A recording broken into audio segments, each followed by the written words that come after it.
Anupama Parameswaran key role play చేసిన Paradha movie trailer అయితే release అయింది. ఈ సినిమా ద్వారా డైరెక్టర్ ప్రవీణ్ కే ప్రేక్షకులకు ఒక కొత్తదనాన్ని పరిచయం చేయబోతున్నట్టయితే మనకు తెలుస్తుంది. ఇక సినిమాలో తారాగణం చూసుకున్నట్లయితే అనుపమ పరమేశ్వరన్, తర్వాత రాజేంద్ర ప్రసాద్ గారు, సంగీత, తర్వాత మలయాళ యాక్ట్రెస్ దర్శన. సో వీళ్ళైతే ముఖ్య తారాగణంగా ఉన్నారు. సో స్టోరీ లైన్ చూసుకున్నట్లయితే ముఖ్యంగా మనకు టైటిల్ చూస్తేనే అర్థమవుతుంది, పరదా. పరదా మామూలుగా రాజస్థాన్ వాళ్ళు, యూపీ వాళ్ళు ఎక్కువ ఈ పరదా ట్రెడిషన్ అయితే ఉంటుంది. కాకపోతే దీంట్లో అంటే రాజేంద్ర ప్రసాద్ ఏంది అమ్మాయికి ఇట్లా పరద వేసుకుంది నార్త్ సైడ్ అంటే, కాదు మా అచ్చమైన తెలుగు అమ్మాయిని నేను అని అనుపమ చెప్తుంది. చెప్పినప్పుడు సంగీతం ఉండి మన తెలుగు స్టేటే, కాకపోతే వాళ్ళ ఆచారం ప్రకారం ఈ పరద వేసుకుంటారట, ఎవరికి వించారని చెప్పి ఒక క్లిప్ అయితే దాంట్లో ఉంది. సో అసలు ఈ పరదా ట్రెడిషన్ మన తెలుగు రాష్ట్రాల్లో ఎక్కడ ఉంటది అని చెప్పి నేను గూగుల్లో కూడా సెర్చ్ చేసిన, కాకపోతే దాని రిలేటెడ్ అయితే ఏం ఇన్ఫర్మేషన్ దొరకలేదు. సో మీకెవరికైనా ఈ పరదా మన తెలుగు రాష్ట్రాల్లో ఎక్కడ ఉంటుందో, ఎక్కడ ఎక్కువ ఆచరిస్తారో తెలిస్తే కామెంట్ రూపంలో కింద మెన్షన్ చేయండి.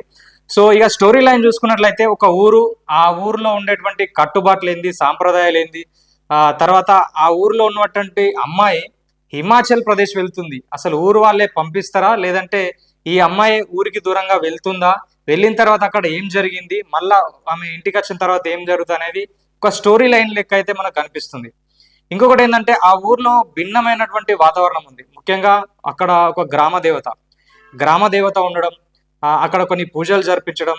తర్వాత ఇంకొకటి ఏంటంటే అక్కడ ఒక బావి ఉంటది. ఆ బావి చుట్టూ జనాలు నిల్చొని ఒక అమ్మాయి దాంట్లోకి వెళ్ళి ఆత్మార్పణ చేసుకుంటా ఉంటది. తర్వాత అక్కడ అదే ఊర్లో ఇంకొకటి ఆత్మాహుతి శ్మశాన వాటిక అని ఒకటి మెన్షన్ చేశారు. దానికి ప్రత్యేకంగా ఒక శ్మశాన వాటిక ఏర్పాటు చేశారు.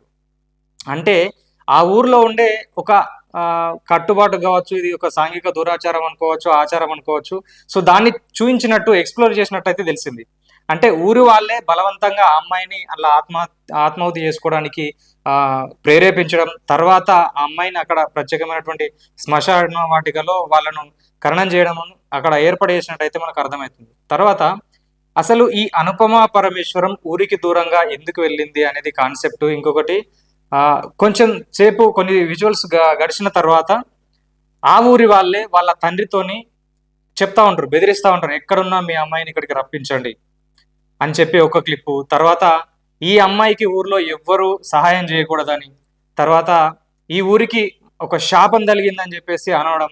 సో ఇదైతే అందులో మెన్షన్ చేసారు. తర్వాత కొన్ని లవ్ రిలేటెడ్ సీన్స్ కూడా చూపించారు. అంటే ఈ అమ్మాయి ప్రేమలో పడ్డట్టు అయితే మనకడ స్పష్టంగా ఏర్పడుతుంది. కాకపోతే అసలు ఎందుకు ఆ అమ్మాయిని ఊరు వాళ్ళు ద్వేషిస్తారు అనేది దాంట్లో మనకు క్లియర్గా ఊహించలేదు. అంటే ఏదో తప్పు చేసింది, ఆమె రావద్దు, అచ్చితంగా అని చెప్పి ఆమె చంపేయాలి అనే రూట్లో అయితే వాళ్ళు మాట్లాడుకుంటున్నట్టు మనకు తెలిసింది. తర్వాత ఈ అనుపమ పరమేశ్వరంతో పాటు ఇంకెవరైతే ఇద్దరు ఉన్నారో, సో వాళ్ళు కూడా చెప్తున్నారు, నిన్ను వాళ్ళు చంపడానికి ప్రయత్నిస్తున్నారు, నువ్వు వెళ్ళొద్దు అని చెప్పి వాళ్ళు చెప్పడం. సో అక్కడ మనకు కనిపిస్తుంది.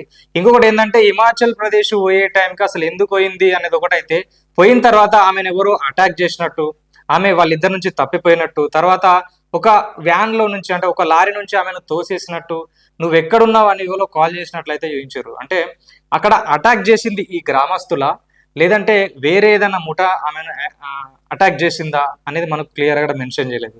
సో మొత్తం మీద కొన్ని ట్విస్టులు అయితే ఉండబోతున్నాయి అని మనకు అర్థమవుతుంది.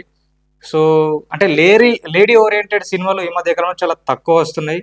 సో ఇలాంటి పాత్రకు ఒక హీరోయిన్ ఒప్పుకోవడం అనేది చాలా గొప్ప విషయం అని చెప్పచ్చు. అటు అనుష్క గారు కూడా సేమ్ ఇలాంటిదే, కాకపోతే దాంట్లో కొంచెం హీరో పాత్ర ఎక్కువ ఉంటుంది. దీంట్లో మొత్తానికే ఈమెనే మెయిన్ రోల్ అయితే చేసినట్టు తెలిసింది. సో ఇది ఈ సినిమా ఆగస్టు 22న ప్రేక్షకుల ముందుకు రాబోతుంది. సో పూర్తి సినిమా ఆగస్టు 22 వచ్చిన తర్వాత పూర్తి సినిమా చూసి మళ్ళీ మీకు రివ్యూ చెప్పే ప్రయత్నం చేస్తాను. సో అంతవరదాకా చూస్తూనే ఉండండి ఆర్ తెలుగు ఎంటర్టైన్మెంట్.